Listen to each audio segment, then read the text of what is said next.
Good afternoon to all our beautiful subscribers all over the globe. This is our amazing channel. Remember, I'm your host Omar Mendy. As you can see, we are at the National Assembly. The protesters are here, and they have made their statement. So they then went on to meet the speaker, and they delivered their petition to him. So as you can see, many people were out here, and the noise was really loud and clear, and the message is very clear to the parliamentarians that they should not pass this bill no matter what. And if they pass this bill, there will be consequences. There will be consequences. They are not going to sit and allow this to proceed. So as you can see, it is around 2 now. People are beginning to disperse, and it is quite windy out here. So the message is clear. The message is very, very clear. It is very, very clear to all Gambians. And I think the parliamentarians will look back and then know that, okay, Gambians are not going to sit and watch this as things proceed. And they are not going to allow this to slide. We had people from different walks of life who came and then made emphasis as to their opposition to the bill. If you are new on this channel, don't forget to click the subscribe button and click the notification bell. I'm Mr. Mohamed. Tata. Ini dah.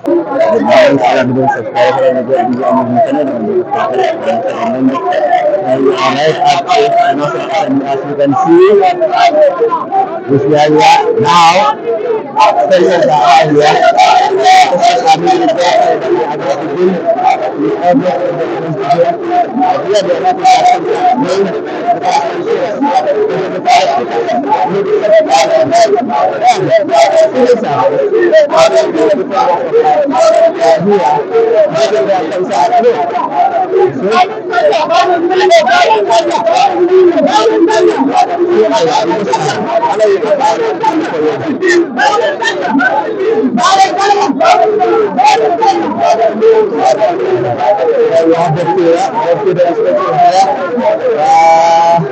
I don't know the reason as why it's here.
Sudah ada malah orang saya, dengan beri dia hamil ni.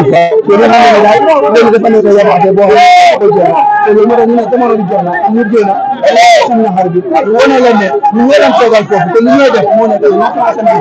Free obligation na am. Mula number 1, the national interest must guide you to this budget. Kita wala putri at our own concern. Netu yet amul roba, amul netu national interest. Netu nesi askan bila joge. Because if you askan bila joge, ñu nga gis ni do len gis ni. Bo joge ci askan bi. Te benen nit sa mo jog. Mu la ne bëgguma li. Ko wala togal fofu.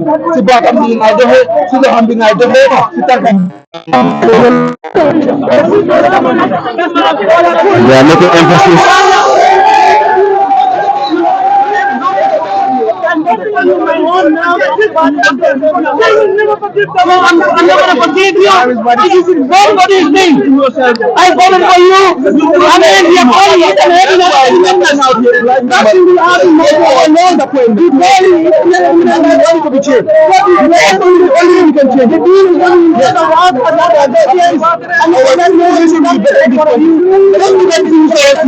just look at the teachers, the farmers currently here. In fact, a man, they're going to go with 15,000 office and fuel prices are skyrocketing in this country. This is so much better. That's why we will fight this. And according to the Prophet you say, it is right to fight against the current rule. Because the rule is what we want.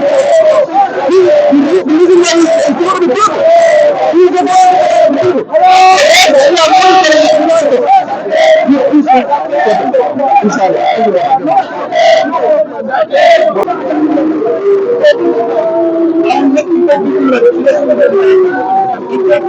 They reject the bills, they respect the private decisions, they deliver services to us, they make sure that our government system is good. Otherwise, we continue the process. So, are you satisfied with the turnout? I am not satisfied with the turnout, but of course, whoever knows me knows that I have led a number of protests in this country. I'm not also surprised that the turnout come out this way because people are scared. People are scared to come in this country. And when we are steps that doesn't always come out. We are speaking for every Gambian today. We are speaking for the pride of every Gambian. The turnout is a big disappointment. So what do you have to tell the politicians of this country? I was going to politicians of this country that they will not own this country. This country is not theirs. This country belongs to you and them. And you put them in office to deliver services, better services, to change our life, not to write us, not to steal from us. So I'm going to tell them that today we are here and we continue to be here, that their purpose in office is to serve the people of the Gambia. And they must, and most time, finally, if government are here to vote for the units, I will tell Gambians, I will tell the young people here today, if they go ahead and vote for this bill, we will come back and overturn the National Assembly. And in the next time we overturn the National Assembly, we are not going to keep coming. We are coming violently to make sure we change the system. The system cannot be changed, then this will live. That's the example what happened in Kenya. That's the example what happened in Senegal. And all across the world, all the time in fact, protest is never peaceful. Direct protests have changed this world. And we will continue to protest until those bills are related. And if they pass them, we will continue to protest until those bills are coming back to the world. Thank you. Thank you. Thank you very much. Currently, we start the protest from Bondo to the National Assembly.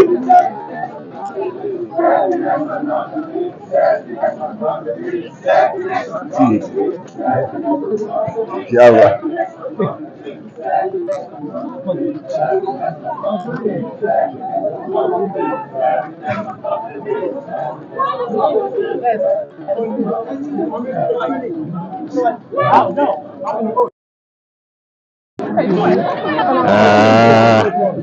Now the media outlets have been granted permission into Parliament to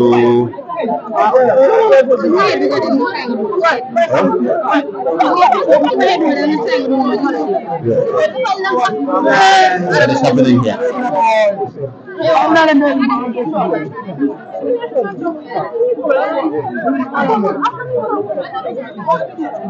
There is that fuse.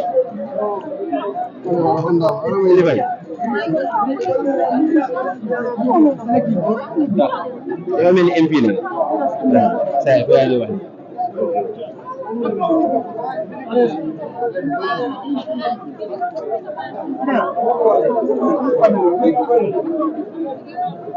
There's that promotion that is ongoing. I don't know whether he's a parliamentarian, but he looks familiar.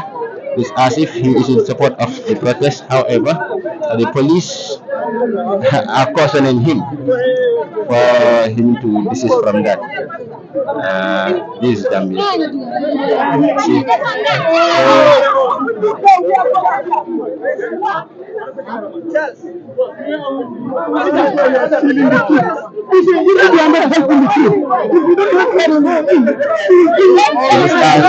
The media outlets are being restricted. No, the media we'll allow you to come here. But please, you can stop here.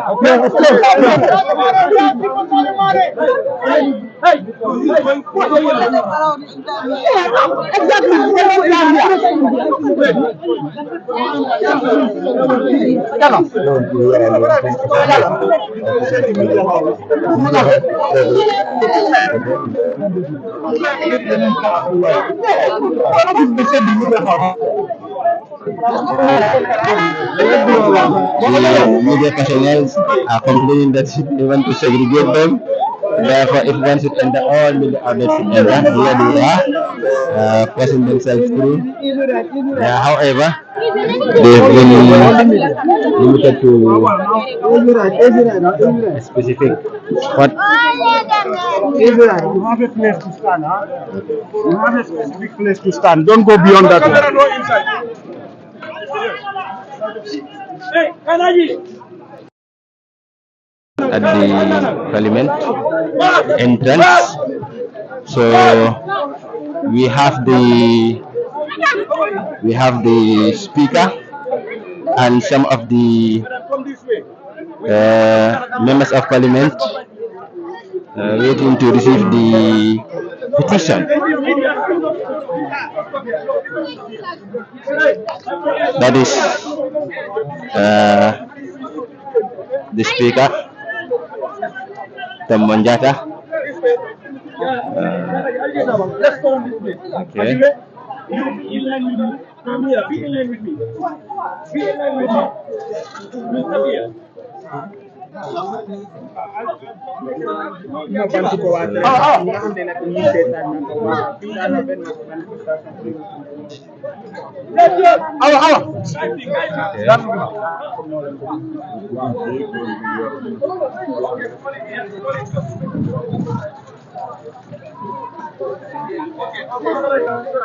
Granted more access now. Okay.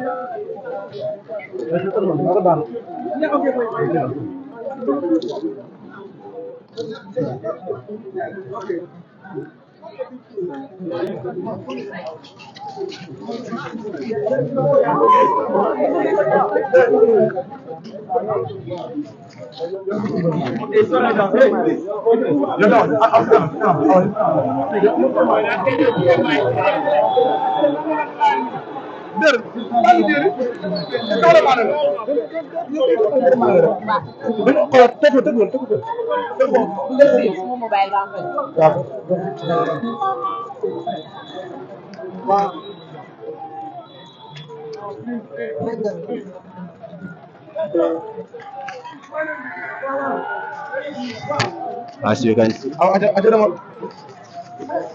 you can see, the speaker is shaking hands with them, and the petition is being received. Okay.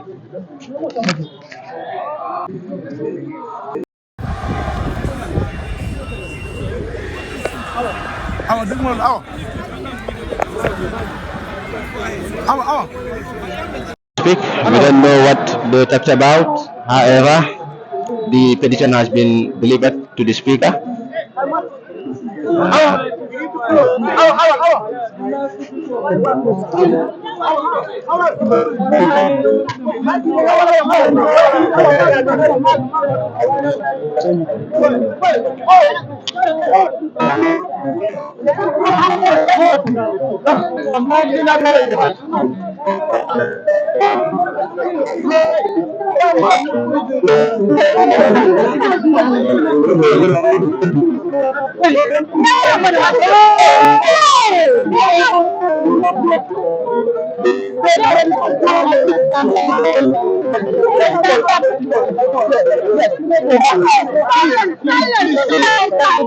The media.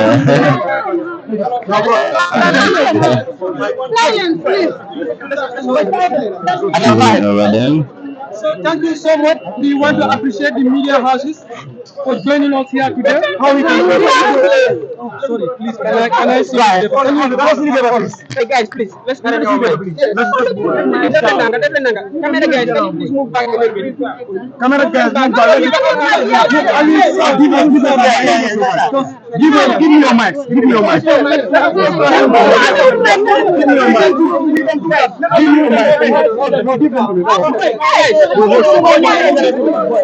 go back a little bit. Let's go back. One step back. Let's go back a little bit.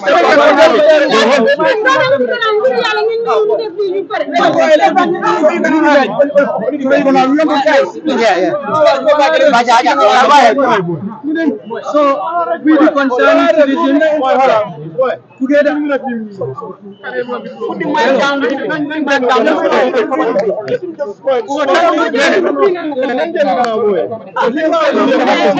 So thank you so much. We want to appreciate the media for joining us here, as well as our fellow comrades that are out there. We are the executive of the concerned citizens. We are 5 here because that was what was stipulated in the protest summit, that it's supposed to be 5 people that will deliver the demands to the authorities concerned. So to read their statement as well as the demands, the concerned citizens, together with many Gambians, both at home and diaspora, civil servants and private sectors, unemployed and underemployed, wish to convey our concerns through a peaceful protest about the proposed bills in the National Assembly, designed to increase the salaries and pensions of members of National Assembly, as well as remunerations and other entitlements for the judicial officers. It is our belief that the members of the National Assembly have decided to operate unconstitutionally. Hence, the 1997 Constitution of the Gambia, Section 112, subsection B, clearly stipulated that all members shall regard themselves as servants of the people of the Gambia, desist from any conduct by which they seek improperly to enrich themselves or alienate themselves from the people, and shall discharge their duties and functions in the interest of the nation as a whole, and in doing so shall be influenced by the dictates of the conscience and national interest. Regarding the clause from the Constitution, we as concerned citizens and taxpayers who ought to be served by the members of the National Assembly as enshrined in the Constitution are unequivocally opposed to these proposed bills that are aimed at serving the interests and enriching the members of the Parliament and judiciary over the general public as a whole. Sadly, these bills are proposed at a time when the majority of civil servants and private sector employees barely feed their families on their salaries for half of a month due to the escalating rise of or escalating high cost of living. The majority of young people are unemployed, leaving them vulnerable to drugs and irregular migration.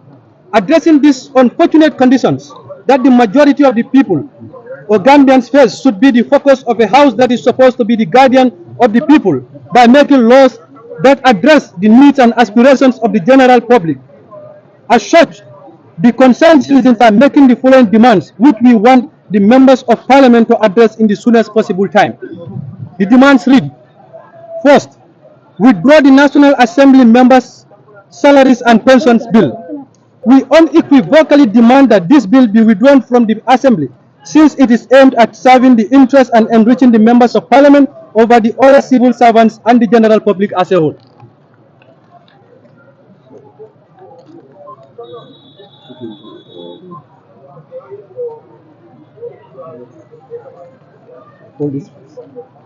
So the second demand is withdraw the Judicial Officers Remuneration and Other Entitlements Bill.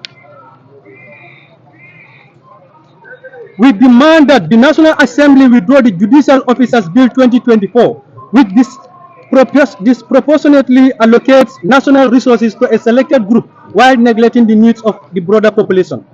The third demand is fair compensation for all public servants.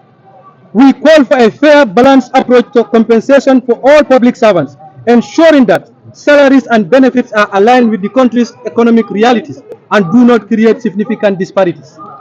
The fourth one is equitable allocation of national resources. We urge the government to prioritize the allocation of national resources to critical sectors such as education, healthcare, security, infrastructure, and agriculture to improve the living standard of all Gambians. The fifth one is accountability for the National Assembly members. We call for mechanisms that will avail the electorate to hold National Assembly members to account for their decisions and actions, ensuring they act in the best interest of their constituents. The sixth one is promotion of social justice. We advocate for policies and promote social justice and reduce income inequality, ensuring that all citizens have the opportunity to live a decent life in the Gambia. The seventh one is National Assembly members should engage electorates before passing critical bills. The National Assembly members should go back to the people who voted them, hear from them, and make decisions based on what majority of those voters want, since they are not representing their only self or only interest, but the interest of the people who voted for them.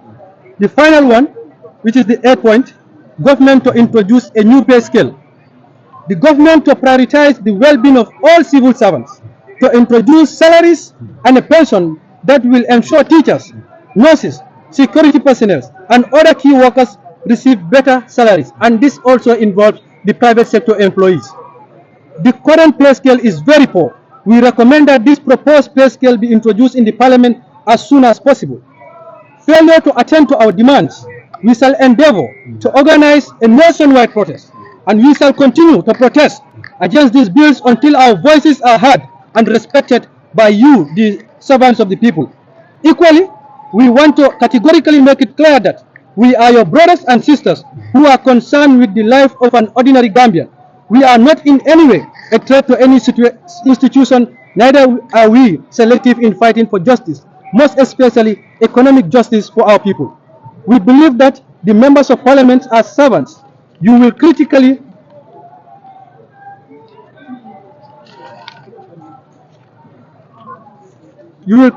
look into these demands and respect the voice and concerns of the electorate by addressing these demands. Signed by the president of the movement, Lamin Manjang.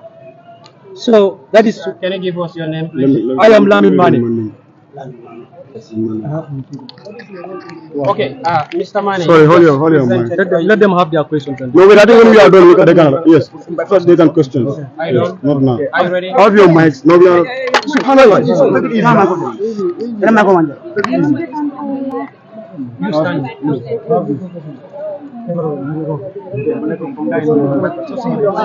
Assalamu alaikum wa rahmatullahi wa barakatuh. Mteto Usman Fadilati, wuluta base URR. Guys, your mic Nyakoy down. so mbejang kanyin kibaro tandi dunia bela anin Gambia banko mume be. Ngaje ko nyin kibaro men batandi gam mantra fo kam mol dama milele angale kama moy. Model fana bi jele mi yaro e kan nak kandol fo mimbi ko man ni kat ol anin na jola kan le surwa kanol.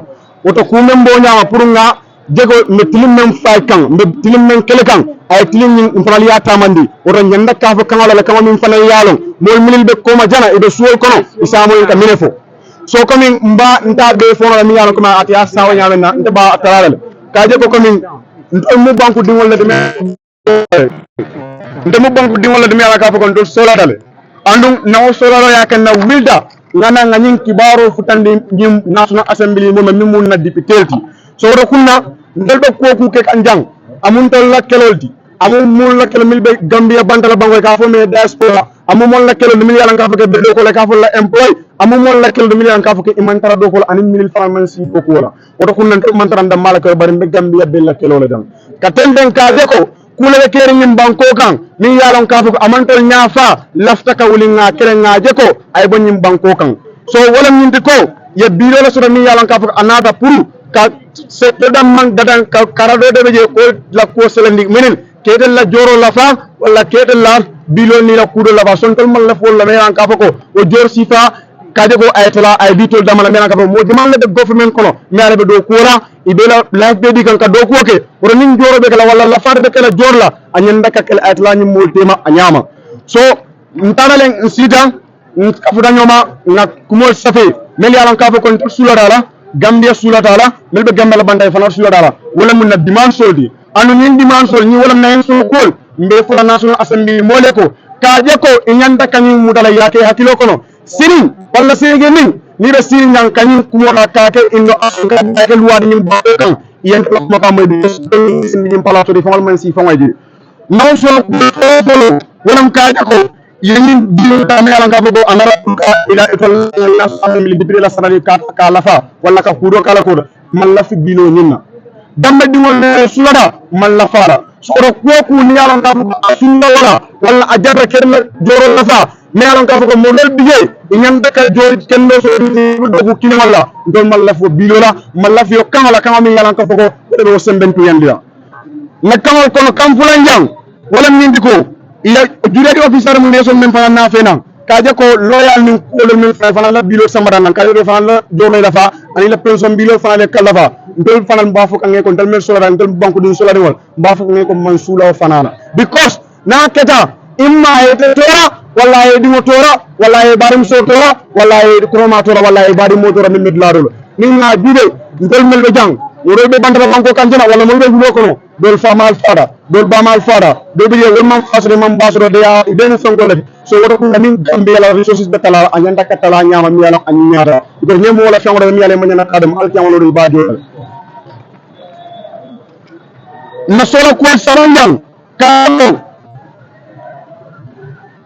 kaje ko ni be compensation o kala e be ngati dandiro kala min be kala do kulal nyim banko kan ay tek kudi mi yalan ka fa tabe tilinale akana ga kuti mo mel yalan ka fa ko ina mol ito mu kebale gaje do mu kebale itol nyana ka compenser itol dama nyana ka compenser mo le duma jele min ko tical sojarol police sol no sol itala nyana ka nyum compensation no so kaje ko ifana se contane ni ra do ku la waro wadi isila do ko ke anyanda ka ke nyamen na kaje ko nim banko la resources lo na ko mela ka fo la resources na be talala ay tala nyanda ka tala nyamen na anake do tay sado dum yalan ka fo manya na ka siati na be talala nin ka talale aka tala tema be yalan ka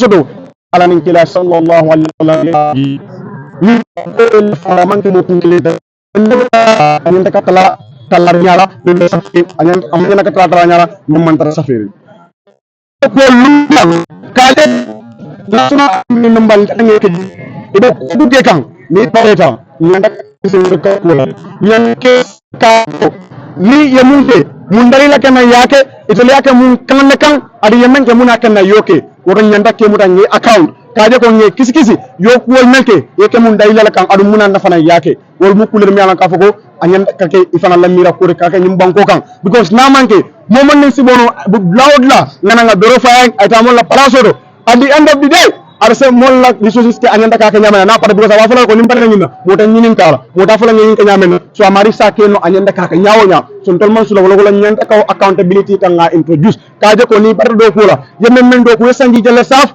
yana nyinin ka yimbe ke nyaadi de ko jandi lumene te parito na soro ko lundang kaje ko na soro ko worondang kaje ko ibe ko ku ke kan bankola tanko na la suturo anala kairo anin na nyaaru tan da katara je ni bo ke tan ide ko ke ga amanta ni ko man la faal ni banko kan tino anin nyaaru ta tino wala kan nyaaru ta sabu so de ko ke kan anin da katin tino wala ko ma anin da katin nyaaru ko ma so do kunna mo mon ni be ban sa ndaro ko dawda ma ni ki wawu tan de kan fanama ila ki wawu ay sun ay tan in ko na tilo woni to nyaay taraji na ko lan jang mba fala national assembly members ibe nyim palaso men mam fude fon yi ndel ke ji ndel ba ma ndel famal ke ji wala ta wote yela be ko so ya so kunna ni ka na de iko ka taw mo le laktaw itandi dunya la woto wala lafta men ngata wala kala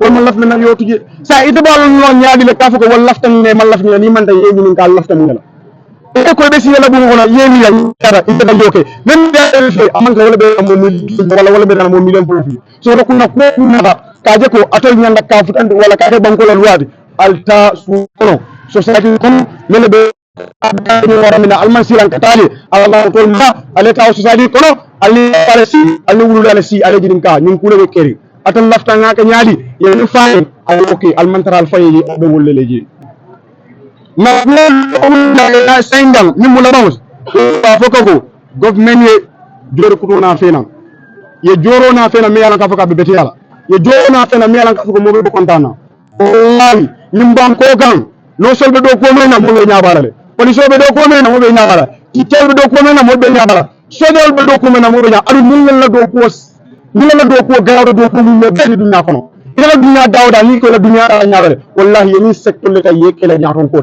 ila dum mo man sasa ada do ko keno la dum mo man ko ala la passeport lim mo man dara kanta kan ale la banko bula banko bina sunano le yalla atake ko ko kala bangola banko han sabe tiyaral ora nyim lal mu blade mi yalla ka fa be mala dal ko ma ma sakunda de ke do nyim mali le mo ndon man da jaw man ko ka mi nga falen ndon nga da jam pour banko diwol ado banko diwol ay do kulal be ko fa so ora kunna yani doro na fe na mi yalla ka fa ko mo fa do do jos be yadiya ye kanata ye nyafita wallahi ni wote dera ibala ni do kudla ifan kontane israel wula benga ni banko ci jamana ba ko la mbakale mom yare ka do wuli flakke na lulu banko bi ala ka kodata ka luwase wala bonda ka luwase fon atam do wuli flakke wala bi la do bi sa yondi dimba tiyo wadi maya tiyo bo kala munati abana fala munara wallahi habibi alanga jube ka fa kon tol hani man ka muslimote hani dino dina ya dila ka fa ko moy ne nyanto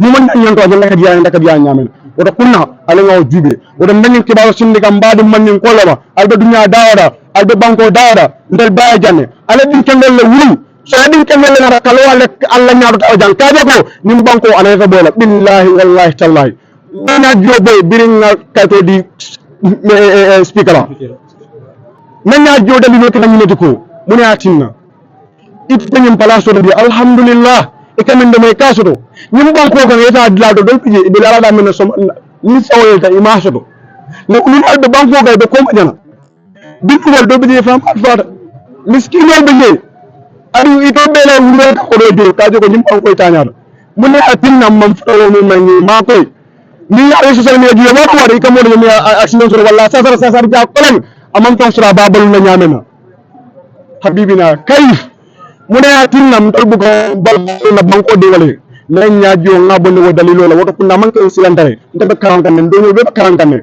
so ntolla na jang amam ko political coup man na jang man sakunda sabotage man na jang man sakunda neng man na jang mo neng ndente le jang mbemba male jang me police le jang me no so le jang me docteur le jang me dunia be jang me gambia be jang wassalam ala barak alama ala atul fanal jeli so de mel be nakibala ko la dunia ko barakallahu fikum. We are just going to close and we go.